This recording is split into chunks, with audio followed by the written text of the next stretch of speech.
Hi everyone, I'm Kelly Harrell, author, modern animist, and runes fangirl.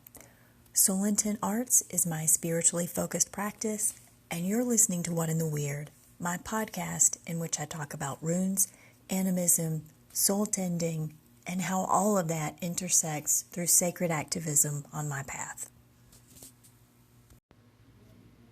The weekly rune is out, and if you're not sure what it is, it's a rune cast that I've done for years, focused on the runic calendar and the current half-month rune. You can find the archive of all the rune casts on my site, soulintentarts.com, and if you're not sure what a half-month rune is, listen to the early episodes of What in the Weird, or just go read the weekly rune at soulintentarts.com. It's explained at the beginning of every rune cast. I want to thank all of my Patreon supporters who make the sharing of my rune work through the Runecast and the podcast possible with their financial support. If you'd like to support the weekly rune, you get full access to the Runecast, no ads, more detail on the Runecast, weekly prompts for engaging the half-month rune in your personal, seasonal spiritual work, and a Galder recording for how to work with the weekly Runecast through chanting. There are different levels of contributions. If you want bigger rewards, there are options for those. And if you don't want any rewards at all, you just want to show your support, you can do that. Go check out patreon.com and search for the weekly rune. And you can always subscribe to the free version of the weekly rune by going to soulintentarts.com. And thank you. Isa, again. Huge dramatic pause. Because that's what Isa is. We talked last week about how Isa is the point along the progression of the Elder Futhark that things come to a standstill, and it's not just for the hell of it. It's not just a reason that we're just kind of hanging on the sidelines because we don't have anything better to do. It's an extremely active place of stillness. Things pause because something must be tended before we can go further. It's not that time stands still or that we get it all figured out in the 2 weeks that we have every year with Isa, or that some change that we are experiencing in Isa comes to total fruition. I wish that it worked that way. I really do. But what it means is this is a provided time to get ready, to take care of every aspect that is under our control, so that when things progress further, because unless the sun goes supernova, they will progress further, then we're ready to move on. To reiterate, moving on will happen. The question is whether you're ready. For those of you who don't know, I play a ton of board games. You could say I play a metric ton of board games, mostly Euro-style, German-engineered, love worker placement, set collection, some press your luck, though not so crazy about area control or deck building games. Hashtag my geek cred. But what does playing board games have to do with Isa or readiness? Well, pretty much everything. And while I'm at it, they have everything to do with how you weave your weird, too. There's a future episode in board games and weird weaving. The thing about board games is you have to be very honest with what you have, with the hand that you've been dealt, and what you can actually accomplish with it.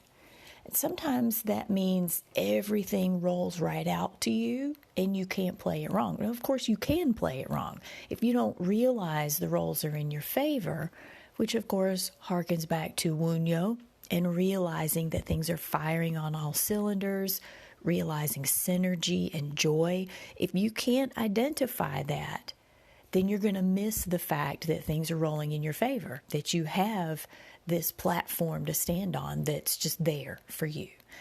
Sometimes playing games means you spend the entire time playing catch up to everybody else, and your best effort just gets you nowhere. Sometimes it means nothing rolls your way.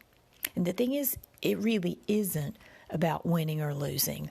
but how you play the game. And I don't mean that in just some, morality teaching platitude. You only ever can respond to what you're dealt. The thing is, you do have to respond, or you can never change the stakes of the game. So when the game is in your favor, why would you change it? Why learn new skills? Why see things differently? Why jeopardize your standing? That's privilege, right? And when the game isn't going in your favor, you have to be able to rise above the emotional and psychological distractions to how you're playing and still stay in the game. You can't moan the fact that you're losing. You can't constantly go back to the fact that you get bad rolls. You still have to psychologically and emotionally tend yourself to stay in the game. And again, if you don't engage to change the game, if you fall out because you are bypassing and moaning, you have to engage well, or you'll never change the stakes of the game.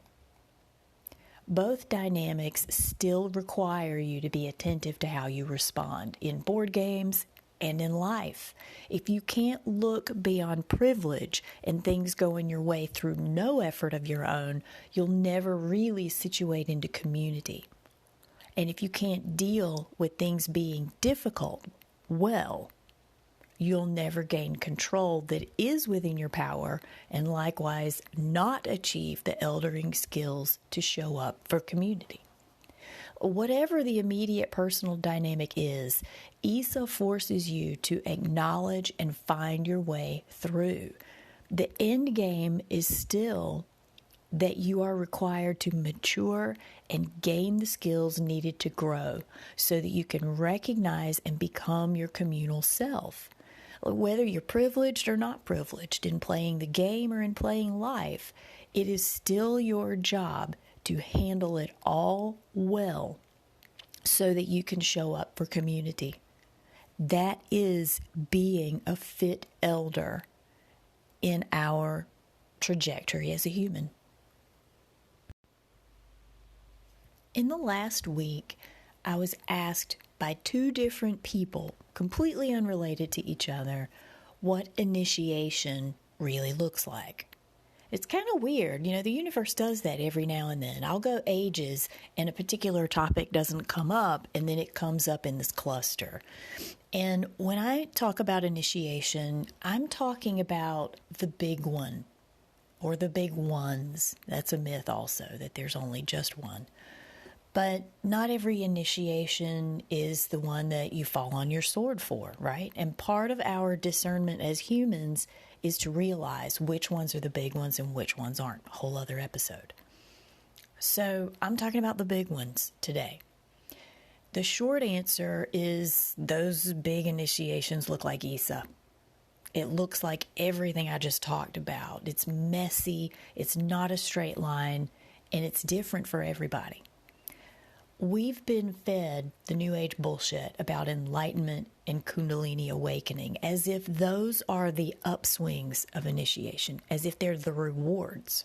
And they're not. They're just steps along many other difficult steps, but they are the sexy ones. They're the ones that we talk about. There's this idea that when you achieve enlightenment, that you're done with the initiation, that when you have the Kundalini awakening and you're connected to all things and all aspects of yourself, that's the end of the initiation. Wrong.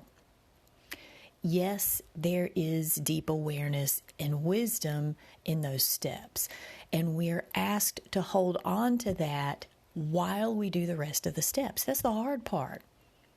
The hard part is seeing the goal at the end of things, this enlightenment or whatever you want to call it, this insight, and being able to hold on to that insight while the rest of our life gets rearranged so that we can live it and carry that insight to everybody else, because that's the initiation. It's not the personal revelation part. It's not the clouds parting and enlightenment is bestowed. Everybody is enlightened, one way or the other. But it's clear that not everybody is responding to that enlightenment the same way. If it was just about gaining insight, then the world would be a much better place than it is now. I mean, look around. Tons of people have insight. Tons of people are enlightened in one way or another. And I mean enlightenment in that deep, gut-wrenching, mind-altering insight. You know, we're still in a shit show, obviously. It's not about the enlightenment. It's about what you do with it.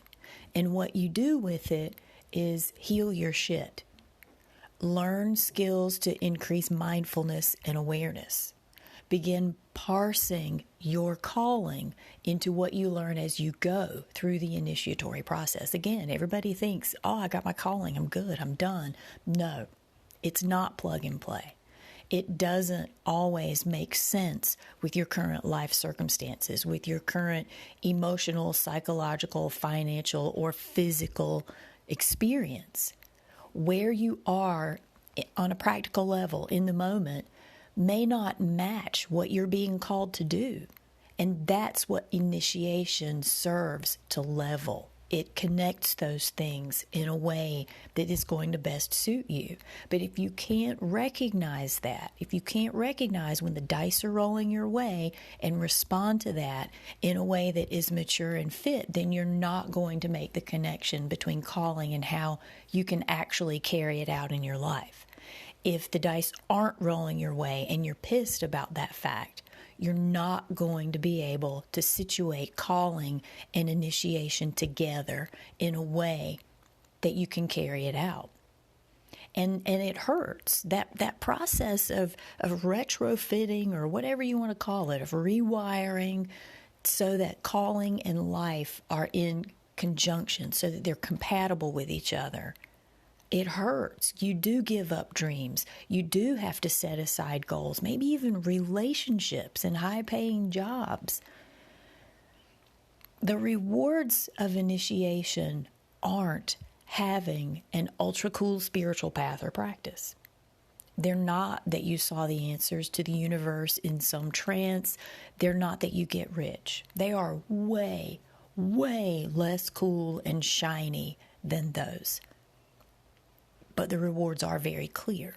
The reward of initiation, first and foremost, is that calling does situate into your everyday life in a way that you can actually do it. That's the outcome of initiation. But the rewards of initiation, of ISA, of what we're being demanded to do by ISA right now, are that the tension does eventually lift. You do figure out what to do with the information you were given. And I don't mean the enlightenment that you received. Fuck the enlightenment. It's not about that. I mean the redefining that enlightenment did to you, of you as a person, as a fit elder, the way that it changed you so that calling and your life circumstances fit together. The things that you put down, the story that unfolded, and how you had to make those changes. How did you arrive at what needed to change, what needed to be accommodated? That's the wisdom. That's the reward. The reward is that you get to be sane today. And how that looks on the outside, you start to live without pretense. You start to have significantly less shits to give. That is ISA. That is how you become ready for what comes next. And that is the ring that's passed. That's it for this episode. If you have questions or insights about the seasonal runes or how to work with them in a more personal way, feel free to email me at kelly@soulintенtarts.com or call in through the Anchor app, which you can download for Android or iPhone. Also, check out earlier episodes by downloading them from Google Play or iTunes and all kinds of other podcast platforms. If you get a chance, check out Everyday Animism, which is a podcast that I co-host with a couple of lovely ladies, also produced through Anchor, and Around Grandfather Fire, another podcast that I deeply love, hosted by James Stovall and Sarenth Odinson. You can also find that on Anchor, and I think you'll find it very valuable. You can learn more about me and my work by visiting soulintentarts.com. And in terms of social media, I'm most active on Instagram at Kelly Soul Arts. I'm Kelly, and this has been What in the Weird.